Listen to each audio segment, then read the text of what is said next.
had shoved dirty needles down his couch and bed in hopes of someone picking up notes, saying, "You're not getting off this easy." What was found in the trash can in the backyard was even more disturbing. Filled to the brim, tiny plastic arms were tiny holes assumed to have come from the needles. It was safe for the workers to assume that the man who had been evicted from the house had his fair share of illegal drugs. A sanitation worker named Sarah shared one of her experiences as a garbage collector with the internet. Sarah explained that while it's not seen on cop shows, police enlist the help of garbage collectors to look for crime scene evidence and collected waste. Near Sarah's trash route is a known meth haven, and from time to time the cops would ask Sarah and her co-workers if they had found certain types of items in the trash, like certain kinds of containers or chemicals. Interestingly, she and her co-workers would also be asked to look for burglary-type objects such as weapons if there were to be a local robbery. On a more notable occasion, Sarah was asked to keep an eye out for cash registers in the trash because robbers could tend to steal entire registers, bring them home, and then toss them in the garbage when they empty them, assuming like everyone else that whatever ends up in the garbage is out of sight and out of mind of anyone. One more disturbing experience, however, was when Sarah and co-workers found a leg stuffed in a garbage bag in somebody's trash can. On that same day, after the shift when police were notified, it was discovered that Sarah and her co-workers had picked up more than one body parts. In fact, the body parts had been dumped strategically around town in random houses' trash cans, and they needed to search all of the trash to find the whole body.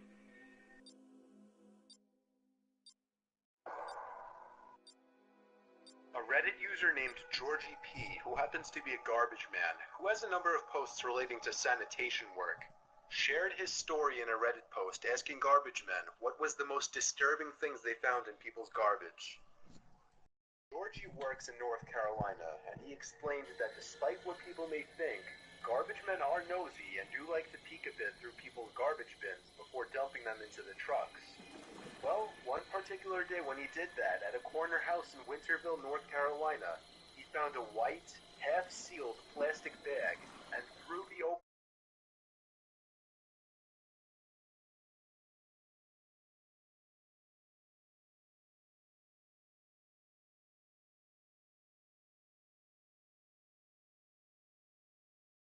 he called his co-worker over to check.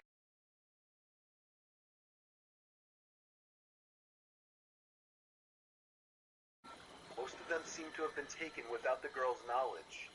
Some appear to have been taken through an upstairs window aimed to a house across the street, specifically zoomed into a room with the light on, and with the same young girl getting dressed in her bedroom. It seemed as they went through the pile, the images only got more and more disturbing. Georgie told his coworker to call the police as he continued flipping through the images. The creepiness levels peaked as high as they could go, however, when Georgie held up an image that was taken in a dark room. It became clear what it was very quickly. It was a picture of the little girl sleeping in her bed, taken by somebody standing right above her bed.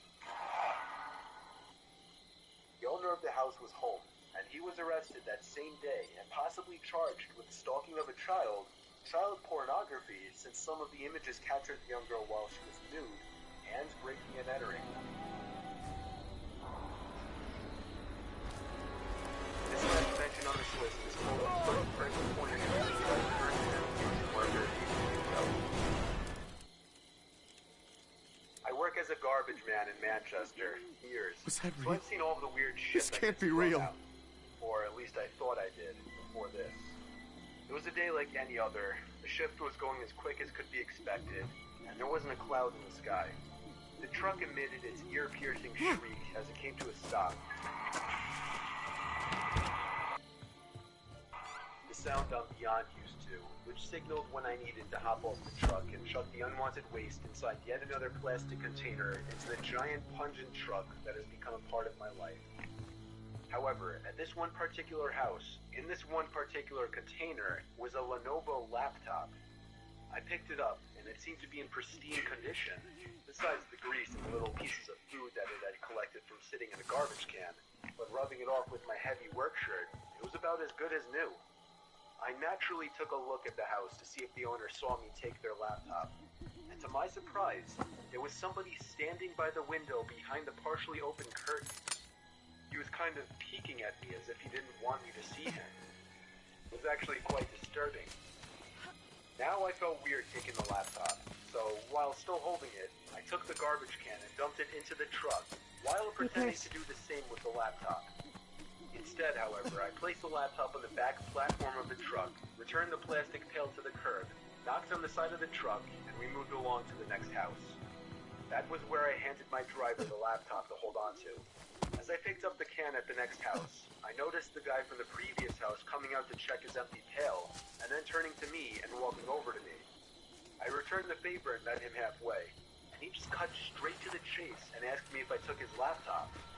I felt my heart drop a bit for some reason, and stuttered at first, telling him I threw it in the back of the truck.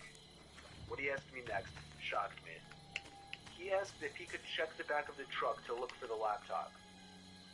Now I felt really awkward, but recovered by telling him firmly I had no time to play games. We were on a tight schedule. I simply walked back to the truck, dumped the contents of the pail into the truck, and we moved on. Luckily, that block ended with that house, and we were able to sail away from that creep. The wind in my face had never felt so good. His reaction to my possibly taking his laptop only made me grow even more curious as to what was on it, which is why I lied and told him I threw it out in the first place. When my shift ended, I took the laptop to my car and drove home. On the way, I couldn't stop staring at that laptop. I just had to know what was on it. I pulled to the side of a deserted road and turned on the laptop, which surprisingly had battery left. The computer loaded up fast, like less than 30 seconds, and there was no password to the account, which was just titled Roy. I was wondering why he would throw this away. My question was answered very quickly. Scattered across the messy desktop were folders on top of folders, all titled very ambiguously. For example, one titled Fun Powder, another titled V288, and another titled Fruit Patch Boys. Inside all of the folders I clicked on were hundreds of videos and pictures of underage porn. I could only open about 4 before I started to feel sick to my stomach. I ended up dialing 911 and reporting this guy for child pornography possession. Now, the guy had pictures of himself on the computer, so I was not taking my own proof here by calling 911. However, as I should have guessed, the guy skipped town. You hear me? It's Jason. I found a lot of messed up shit during my career, but never anything as bad as this. Maybe this guy would have gotten away with it had he just been smart and tucked the laptop underneath another bag.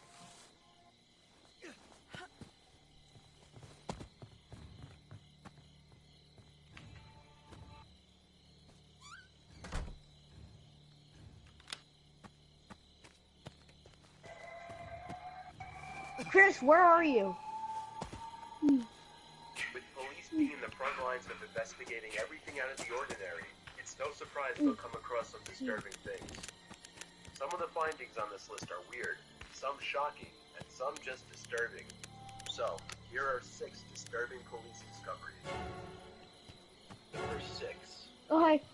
In Glen Rose, Texas, neighbors of Tasha Chantel Hatcher noticed her You want having in? eyes. Immediately notified police, and it's a good thing they did, as the police found something completely unexpected and horrifying inside of her oven. Now, Tasha and her neighbors lived in a relatively peaceful area. However, one day when some of Tasha's neighbors noticed her acting a bit nervous and blasting music, they knew something was wrong and thought it would be best to get the police to investigate her house. Tasha is a single mother of a 2-year-old girl named Nevaeh. Tasha always seemed like a playful and caring mother, which made this whole situation just more shocking. When the cops arrived, they found Tasha's daughter inside of the oven, which had been turned on. Tasha admitted to willfully doing this, and as a result of her actions, her daughter suffered 2nd and 3rd degree burns and was hospitalized. She has since been put under foster care. Tasha has been charged with serious bodily harm to a child. She is currently being held on a $300,000 bond. Number 5. Chris, put the gun away. In 1969, 3 people riding in a 1950 Chevy were reported missing and were We'll be never driving found. in your Chevy. Only a year later, 3 teenagers riding in a 1969 Camaro were also reported missing. From more than 45 years, their location had remained a mystery until just recently when all 6 of them were found inside both cars at the bottom. Jimmy Williams, Lee Johnson, and Michael 20th, 1970. The Camaro, belonging to Jimmy Williams, was found at the bottom of Boss Lake by police divers who were actually Chris, don't shoot him. Remember, you can't. Remember, Chris, you can't. They also discovered a second car in the lake, which also had Come on. 3 bodies inside. Come on, Kate. Come on, Chris. Bodies were identified Come on. as 69-year-old John Alva Porter, who was the driver, and his friends Nora Duncan and Clever Hammock. They had been missing for more than 50 years. The circumstances of these deaths are still not fully known, but the police believe foul play to be the most logical explanation. It's believed that it's just too much of a coincidence that 2 nights out so long ago that happened just within a year ended in such an eerily similar fashion. It will likely never be known just what happened all those years ago. Number 4. In December of 2015, Russian officers found 37 unmarked sacks stuffed with sawdust sitting on railway cars. At first glance, the mysterious bags just seemed to contain wood shavings. However, the officers discovered that hidden inside of the bags were hundreds of severed bear parts, which smugglers intended to sell on the black market. Police confiscated 527 bear feet, a bear muzzle, bear gallbladders, and 3 musk deer glands. The body parts were destined for Asia, where they would be used for medicine. In fact, Asia is responsible for the poaching of a lot of animals. They hold beliefs that many animal parts, for example ivory and tusks, can cure diseases such as cancer. A disappointing statistic has shown that bears in the past few years have been becoming a much bigger target to poaching. Number 3. During Halloween night of 2015 in Slingerlands, New York, police discovered that 2 Halloween decorations were not what they seemed. Police were cruising Beater Road in a rather wealthy area when they coincidentally received a call from a resident on the same road telling them that they saw 2 dead body decorations hanging on their front tree. The creepy part was that they didn't hang anything on their front tree. Police arrived within minutes and saw exactly what the woman was talking about, but upon closer inspection, realized these were not decorations at all, but rather 2 real decomposed bodies. The woman recalled 2 men who were suspiciously walking around out front of her house about an hour earlier, though she couldn't give any worthwhile details about the 2 men.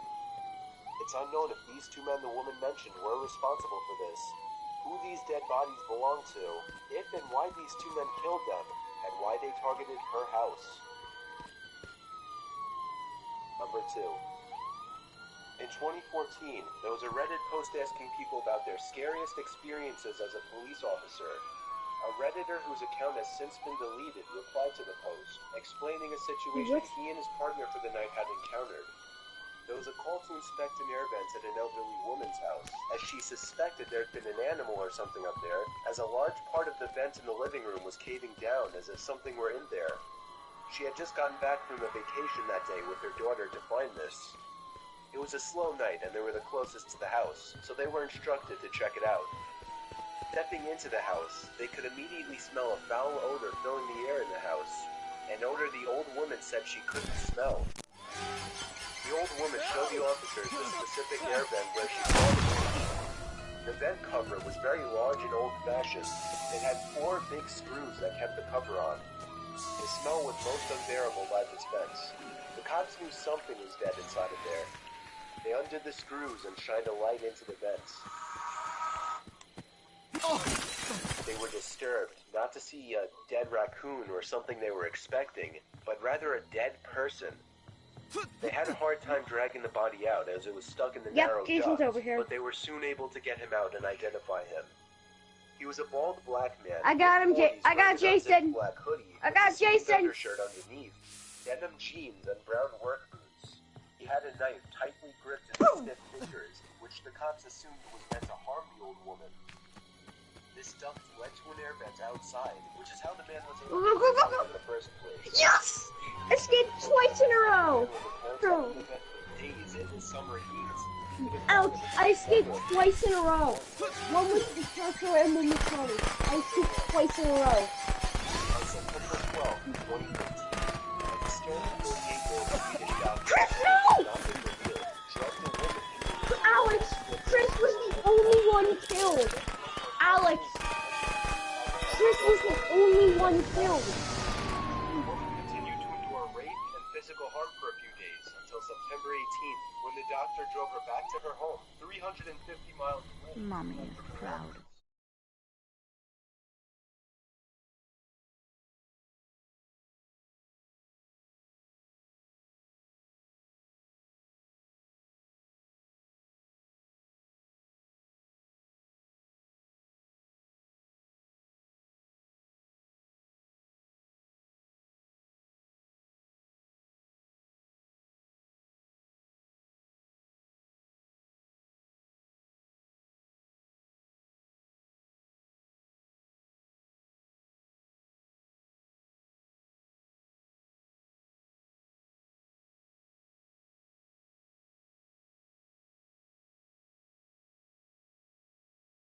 Been locked up there for several years.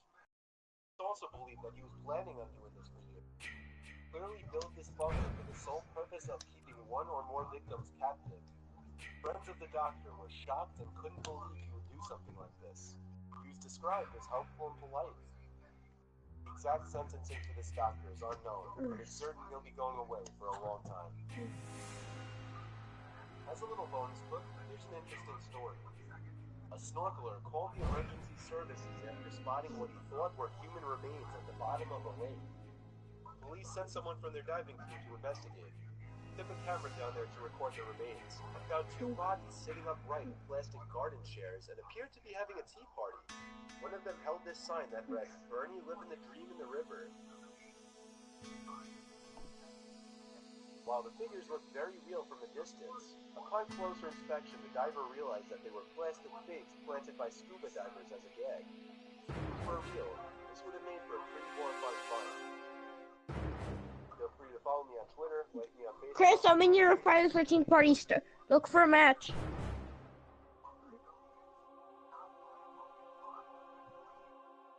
10 Mysterious and Disturbing Craigslist ads, Part 2. There's a section on Craigslist called Missing Connections. This section is home to personal advertisements which arise after two people meet, but are too shy or otherwise unable to exchange contact details.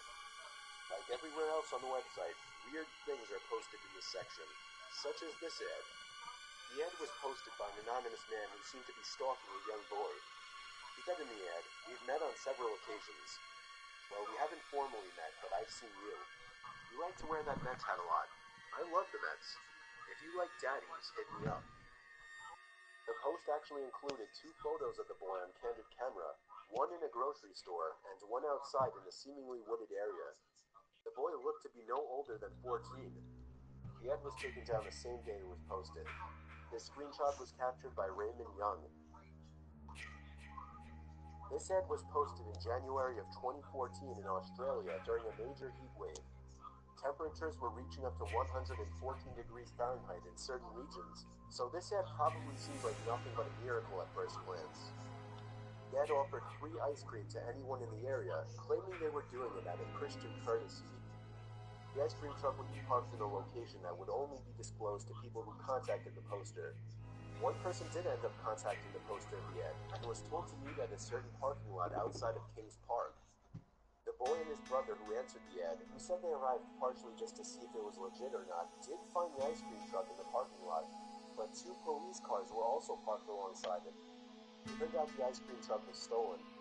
The refrigerators in the ice cream truck were turned off, and all the ice cream was melted. So who knows what they really meant by Christian hospitality. This one isn't really disturbing in any way, but it's just the definition of creepy.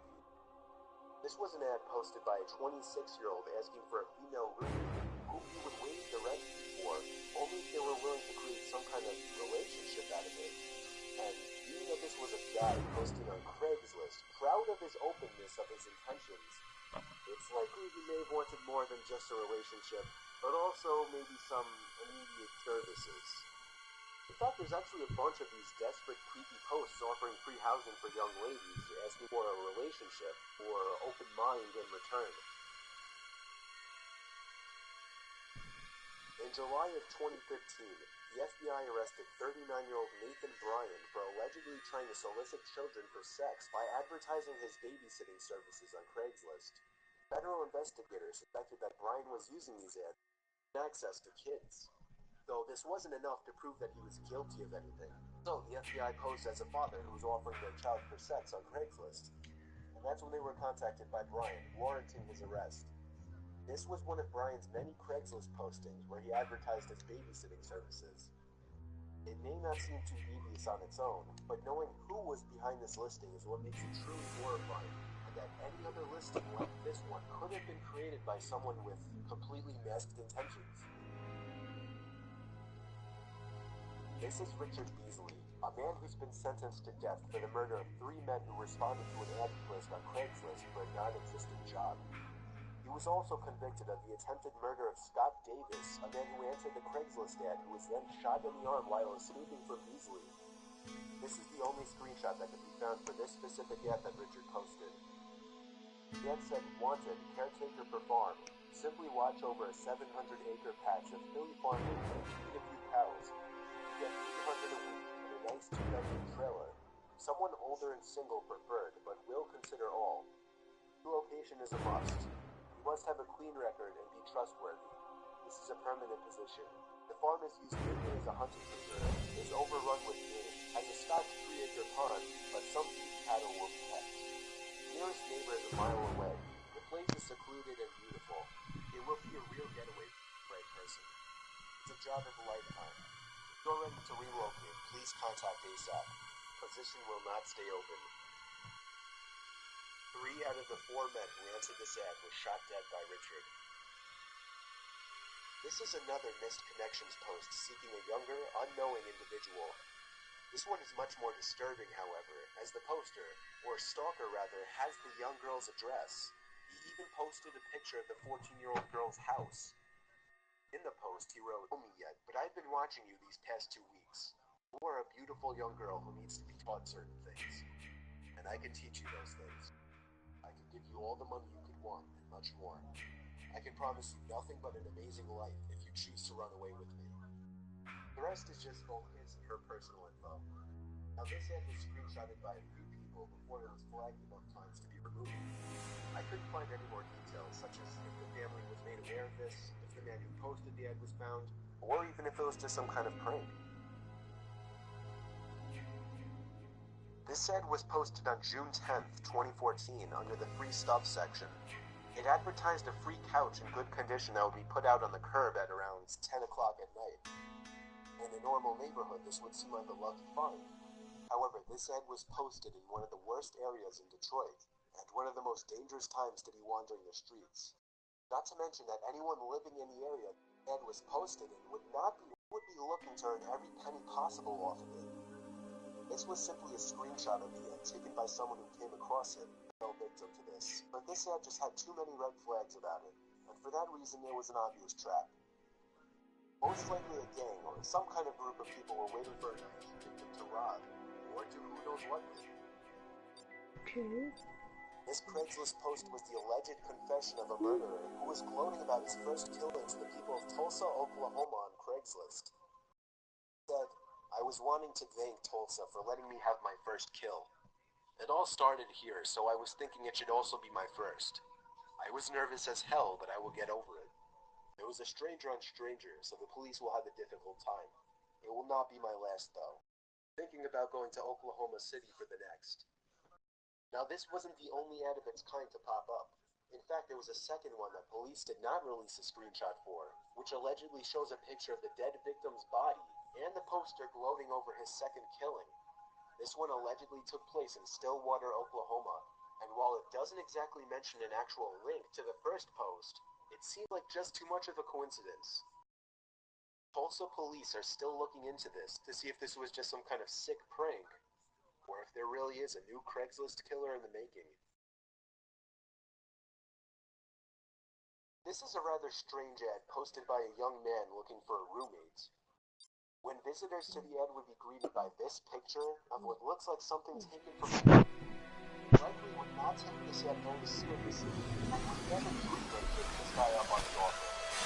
Now, that is not a picture Some of the rules are aggressive right. Some ground rules. If I ring the bell in the kitchen, it means you have to go to bed no matter what time it is. I do not like people staying up late. Make them remember what they did to us, Jason. Kill them. No Indian visitors. See that shower curtain? Never touch it. If it's closed, you come get me and I pull it back so you can shower. There's two other pictures, one of a dimly lit room and one with a garbage bag over a window. Now, was this just a prank? Maybe. Or maybe not. If it wasn't, let's just hope this guy didn't find a roommate. This last ad was very open about its poster's intentions, entitled, "Cannibal Looking for Willing Victim." This ad included blurred images of dead corpses that were very obviously being cooked and eaten. The ad said, "I'm going to be very open about my intentions. I am a cannibal, and I'm looking for a willing victim." Even uses the word victim. If you have by any chance been looking to end your life for any reason, or if it has been your dream to donate your body as food, please contact me as soon as possible. I will not be torturing you or providing you with a slow death.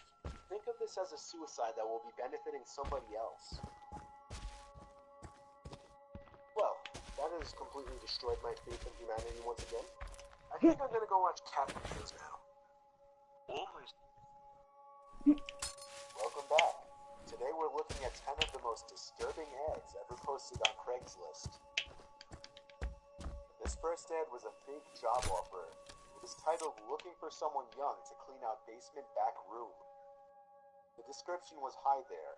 I have a big basement with a big back room with a lot of stuff that needs cleaning. Preferably somebody under the age of 16. I will pay $20 an hour. I have a pool table, TV, and arcade games in the back room. We can have lots of fun together. In fact, you don't even have to work the whole time, if you don't want to. I will be willing to pick you up if you don't have a ride. Please send me an email ASAP. Update. I will only hire people under the age of 16, as I am not willing to pay more. This ad was posted by David Logan, who was arrested for 88 accounts of child molestation. He almost caught a 13-year-old boy with this ad. However, the boy turned around after David reportedly opened the door before he even got to the stoop, as if he were creepily watching and waiting. David was sentenced to life in prison. This next one was called Baby for Sale. 6 months pregnant, don't want it. Or drugs. Guaranteed wife, don't come at me cheap. Serious offer only.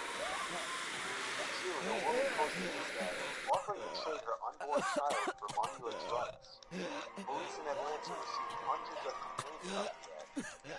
Police took to Facebook to say that is highly disturbing and suspicious. Nope. Take you But from that me. Chris, you ain't killing me tonight! and they didn't have enough information. Chris, you ain't killing me tonight! Stop! Looking for a young teen girl to come and clean my house from the hours of 10 a.m. What? Way up. Okay. Take it out. I'm right here.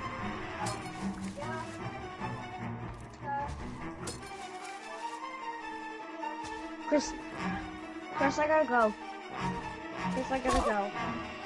You can get a free kill, Chris. See ya. That's not right.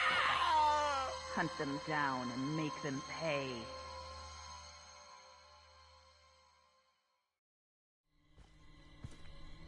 Come to mommy, Jason.